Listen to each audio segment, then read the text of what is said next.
Saudara, terima kasih Anda masih bersama kami di Kompas Pagi. Mahkamah Konstitusi mengetuk palu, gratiskan pendidikan dasar 9 tahun di sekolah negeri dan swasta. MK mengabulkan sebagian uji materi yang diajukan aktivis pemerhati pendidikan. Lantas siapkah pemerintah memberikan akses merata bagi anak-anak demi mengenyam bangku sekolah? Jurnalis Kompas TV Dipo Nurbahagia menelusurinya untuk Anda. Pemerintah menjamin terselenggaranya wajib belajar minimal pada jenjang pendidikan dasar tanpa memungut biaya, baik untuk satuan pendidikan dasar yang diselenggarakan oleh pemerintah maupun satuan pendidikan dasar yang diselenggarakan oleh masyarakat.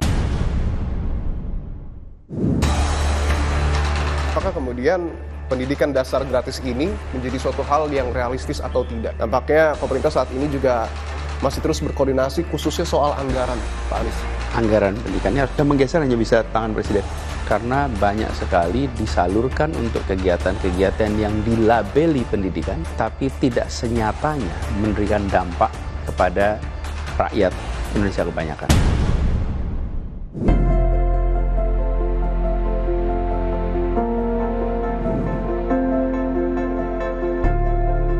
Tapi ini kan masih kelas 2 SMP dan akhirnya Bu Yuli dan keluarga mungkin memutuskan bahwa Naila putus sekolah. Ya kan semenjak ayahnya udah berhenti kerja, nggak ada yang untuk bayarin sekolah, jadi ya udah. Karena di PHK? Iya kak. Ketika Naila tidak bisa melanjutkan lagi sekolah, itu apa yang Naila pikirkan saat itu? Ya udah nggak apa-apa sih, terima aja. Tapi masih ada keinginan untuk sekolah? Ya masih.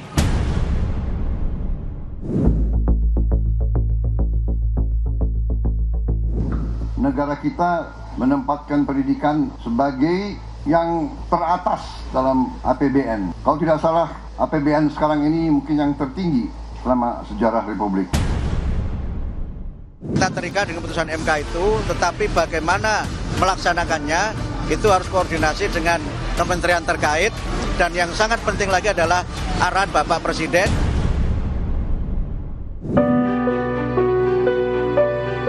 Sebetulnya kami butuh bantuan pemerintah dalam hal pembiayaan. Boleh tahu Bu, pemasukan guru-guru di sini berapa Bu? Aduh, di sini honornya masih ada satu guru yang 500.000 Mas. Ya, saya katakan dalam alokasi anggaran pendidikan hari ini itu salah sasaran. Salah sasaran? Kita harus menyadari ya bahwa kondisi pendidikan Indonesia, baik secara akses dan kualitas, itu memang tidak sedang baik-baik saja. Saya Dipo Nurbahagia. Saya menelusuri, mencari bukti.